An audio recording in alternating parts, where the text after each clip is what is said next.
Apa perbedaan obat gabapentin dan pregabalin pada nyeri neuropatik? Agar lebih mudah memahami cara kerja obat-obatan yang menargetkan nyeri neuropatik, kita perlu pahami dulu dasar fisiologinya.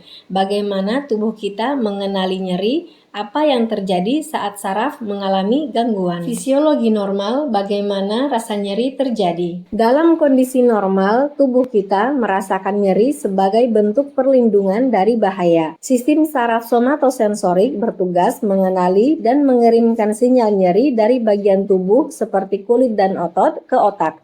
Proses ini terjadi melalui beberapa langkah. Reseptor nyeri atau nosiseptor yang berada di kulit atau jaringan lain akan aktif saat ada sinyal nyeri atau rangsangan berbahaya, misalnya luka, suhu panas atau dingin, getaran atau sentuhan. Sinyal nyeri dikirim melalui saraf aferen menuju sumsum tulang belakang. Dari sumsum tulang belakang, sinyal diteruskan ke otak melalui jalur yang disebut jalur naik atau ascending pathway, sehingga kita menyadari adanya nyeri. Selama proses ini, tubuh melepaskan zat kimia tertentu atau neurotransmitter seperti glutamat dan substansi P yang membantu membawa sinyal nyeri antar saraf. Gangguan fisiologi pada nyeri neuropatik. Pada nyeri neuropatik terjadi kerusakan atau gangguan pada sistem saraf itu sendiri, baik di saraf tepi maupun saraf pusat. Akibatnya, sinyal nyeri bisa muncul tanpa penyebab nyata atau nyeri terasa lebih hebat dari seharusnya. Beberapa perubahan yang terjadi meliputi saluran kalsium di saraf jadi terlalu aktif, subunit alfa 2 delta 1 pada saluran kalsium meningkat jumlahnya, terutama di saraf yang rusak, dan zat pemicu nyeri seperti glutamat dilepaskan secara berlebihan. Saluran kalsium di saraf jadi terlalu aktif. Apa maksudnya? Di ujung saraf, terutama di terminal presinaptik, yaitu bagian akhir dari saraf yang berhubungan dengan saraf lain, terdapat saluran kalsium tipe voltage gated. Saluran ini terbuka ketika impuls listrik datang, lalu ion kalsium masuk ke dalam sel saraf. Masuknya ion kalsium ini merangsang pelepasan neurotransmitter, yaitu zat kimia yang membawa sinyal ke saraf berikutnya, contohnya glutamat. Jika saluran ini terlalu banyak atau terlalu sering terbuka, maka akan banyak kalsium yang masuk yang dapat menyebabkan terlalu banyak neurotransmitter yang dilepaskan, mengakibatkan sinyal nyeri menjadi lebih kuat atau bahkan muncul tanpa sebab. Subunit alfa 2 delta 1 pada saluran kalsium meningkat jumlahnya, terutama di saraf yang rusak. Saluran kalsium terdiri dari beberapa bagian atau subunit. Salah satunya adalah subunit alfa 2 delta 1 yang membantu saluran ini berfungsi dengan baik dan menentukan seberapa cepat dan kuat kalsium bisa masuk. Pada saraf yang mengalami cedera atau kerusakan, tubuh justru meningkatkan produksi subunit alfa 2 delta 1. Akibatnya, saluran kalsium jadi lebih banyak dan lebih aktif. Ini membuat lebih banyak kalsium masuk yang memperkuat sinyal nyeri meskipun tidak ada rangsangan nyata dari luar. Zat pemicu nyeri seperti glutamat dilepaskan secara berlebihan. Glutamat dan substansi P adalah contoh neurotransmitter eksitatorik, yaitu zat kimia yang menyampaikan sinyal nyeri antar saraf. Karena saluran kalsium terlalu aktif, maka terlalu banyak kalsium masuk ke terminal saraf. Ini merangsang pelepasan glutamat dalam jumlah berlebihan. Maka sinyal nyeri diperkuat secara berlebihan. Dampaknya nyeri menjadi kronis, spontan, atau tidak sesuai dengan rangsangan. Ketiga mekanisme ini menyebabkan saraf menjadi terlalu peka atau hyperexcitable yang menyebabkan nyeri spontan atau nyeri yang terjadi secara tiba-tiba meski tanpa rangsangan. Hiperalgesia atau nyeri berlebihan, allodynia atau nyeri akibat sentuhan ringan yang normalnya tidak sakit. Dengan kata lain, sistem saraf seolah rusak kontrolnya dan malah memperkuat atau menciptakan sinyal nyeri. Terus gabapentin dan pregabalin apa bedanya? Walaupun cara kerjanya serupa, ada beberapa perbedaan penting. Pregabalin memiliki daya ikat atau afinitas yang lebih kuat terhadap subunit alfa 2 delta 1, sehingga bekerja lebih cepat, efek nyerinya lebih kuat dan stabil. Sedangkan gabapentin memiliki afinitas lebih rendah yang mana onset atau awal kerjanya lebih lambat. Efeknya bisa lebih bervariasi, apalagi jika dosisnya dinaikkan karena bioavailabilitasnya menurun pada dosis tinggi. Meskipun namanya mengandung unsur GABA, keduanya tidak bekerja di reseptor GABA. Efeknya murni dari pengaruh terhadap saluran kalsium lewat subunit alfa-2 delta. Dosis dan titrasi. Dalam hal dosis terdapat perbedaan signifikan antara kedua obat. Gabapentin. Dosis awal dimulai dari 300 mg per hari dan dapat ditingkatkan hingga 1.800 mg per hari, yang dibagi menjadi 3 kali pemberian.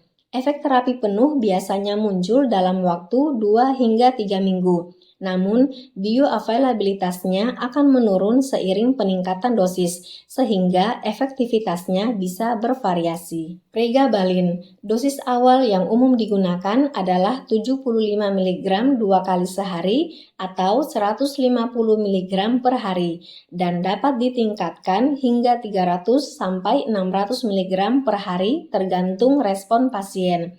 Pregabalin bekerja lebih cepat, di mana efeknya biasanya terlihat dalam waktu 1 minggu. Keunggulan lain adalah bioavailabilitasnya yang tinggi dan konsisten di atas 90%, tidak dipengaruhi oleh peningkatan dosis. Perbandingan farmakokinetik gabapentin dan pregabalin, mana yang lebih stabil dalam penggunaan klinis. Memahami perbedaan sifat farmakokinetik antara gabapentin dan pregabalin sangat penting agar obat dapat diberikan secara optimal, terutama pada pasien dengan nyeri neuropatik atau pertama dari segi bioavailabilitas atau tingkat penyerapan obat ke dalam darah. Pregabalin menunjukkan keunggulan yang signifikan. Bioavailabilitas pregabalin stabil di atas 90% di semua dosis, sehingga efek obat dapat diprediksi dan konsisten. Sebaliknya, gabapentin memiliki bioavailabilitas yang bervariasi antara 27-60% dan justru menurun saat dosis ditingkatkan. Artinya, semakin tinggi dosis gabapentin, semakin sedikit yang diserap tubuh, sehingga efeknya bisa kurang stabil. Kemudian, jika kita melihat waktu puncak atau Tmax, yaitu waktu yang dibutuhkan obat untuk mencapai kadar tertinggi dalam darah. Pregabalin juga bekerja lebih cepat. Pregabalin mencapai kadar puncak dalam 1,5 jam jika diminum sebelum makan atau 3 jam jika diminum setelah makan. Sedangkan gabapentin membutuhkan waktu 2 hingga 3 jam.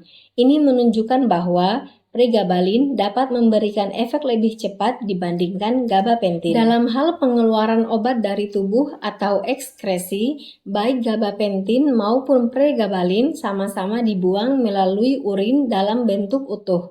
Artinya, tidak diubah di dalam tubuh. Oleh karena itu, fungsi ginjal menjadi faktor penting dalam pengaturan dosis, terutama bagi pasien dengan gangguan ginjal. Dari segi waktu paruh atau tes tengah, yaitu waktu yang dibutuhkan tubuh untuk mengeliminasi setengah dari jumlah obat. Pregabalin memiliki waktu paruh yang lebih konsisten, yaitu sekitar 6,3 jam. Sedangkan gabapentin memiliki waktu paruh normal 5-7 jam, namun bisa meningkat drastis hingga 132 jam pada pasien gagal ginjal total atau anuria, dan menurun menjadi 2,8 jam saat dilakukan dialisis. Artinya, dosis gabapentin perlu disesuaikan lebih hati-hati pada pasien dengan gangguan ginjal berat. Kesimpulannya, pregabalin memiliki profil farmakokinetik yang lebih stabil, penyerapannya lebih baik, dan efeknya muncul lebih cepat dibandingkan gabapentin.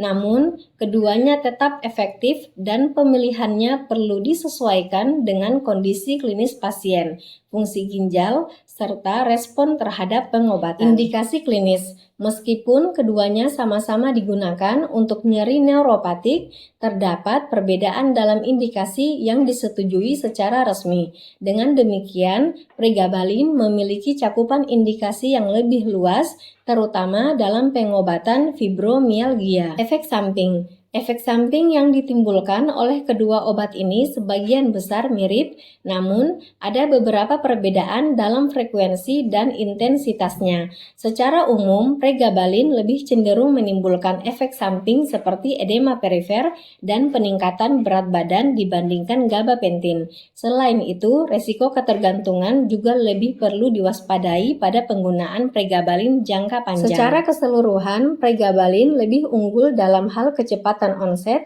kestabilan farmakokinetik, dan kekuatan efek analgesik terutama pada kasus nyeri neuropatik yang berat atau kronis.